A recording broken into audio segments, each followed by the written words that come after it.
Salambo se lauma le lua. O le manatu i le alofa o le antua ua whaamawhanawhana i le ua tinga ina. O le tatalo a le ua pōpōnga ina pe a whaavaivai o ia. Ma ua matua tangi atu o ia ia Yehova. Yehova e whaafafonga mai ia i lau tatalo. Ma ia o atu lau alanga ia te oe. Awale alo ufofonga ia te au i le aso e puapua ngati ai au.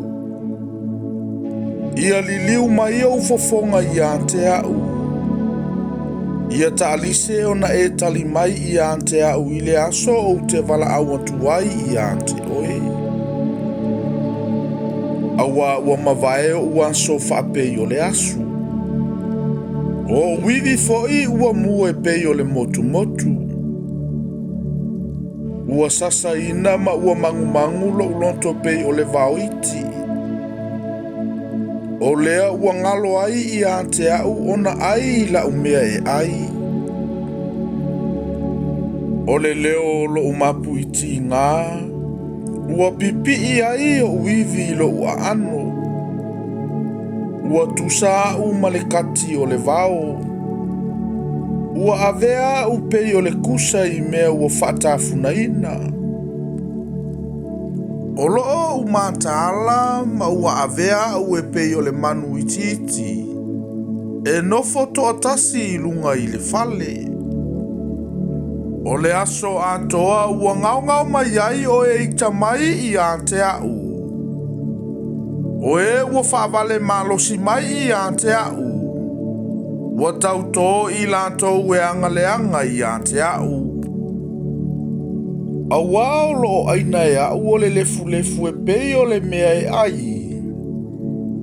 Ua au filongia fo i la umea inu ma le tangi.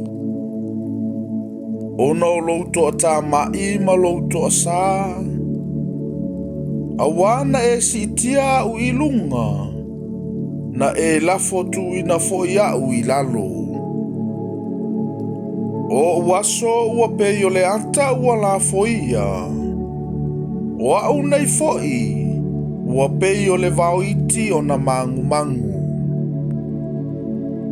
A o oe, Yehova e. E a fio oe whaavavau lava. Ma le whaamanatunga i a te oe. E au tu pulanga lava lea. E te tulai mai oe. E muti valelo walo faisiona. A wao o mai ona poe alo fainai oia. Ua o lava i ona aso na tupoina. A wao lo fiafiau au na i ona maa. O loo alolofa lava i lona e fuefu. E mata tau fo inu e se i le suafo Yehova. Matupu uma o le lalolangi e manta tau i lo mamalu. A wai ati na esi o na Yehova.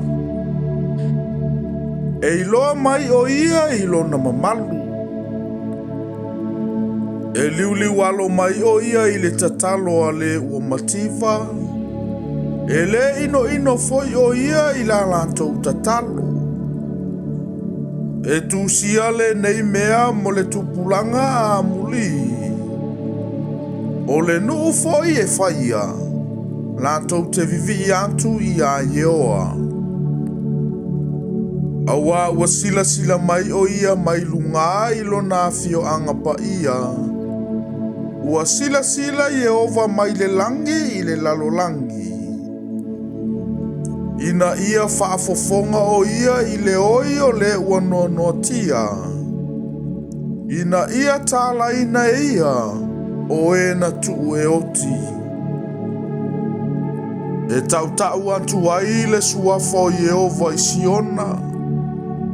Malona vi inga i Jerusalema. Pe a whaapoto ina whaatasi o nuu ma malo. E au na ai i a Yehova. Na ia whaavaivaia lo umalosi le ala. Na ia whaititi na fōio waso. Na o whaiatu lo ua tuae. A uale ave e se ina au i le tautuluanga o waso. E au tūpulanga lava o tausanga. O ana muana e whawaina i le lalolangi. O le langi foi o le ngaluenga lea o au. E whaumatia i a mea. A o oe e te tūmaupea. E pala i a mea uma e pei o le ofu tele. E te liua ia e pei o le ofu o na liua lava lea. A o oe e whaapea lava pea oe. E lei ulava o utausanga. E nofo mau atali i o auna. O lala tau whanau foi. E whātu mawina ia i o luma.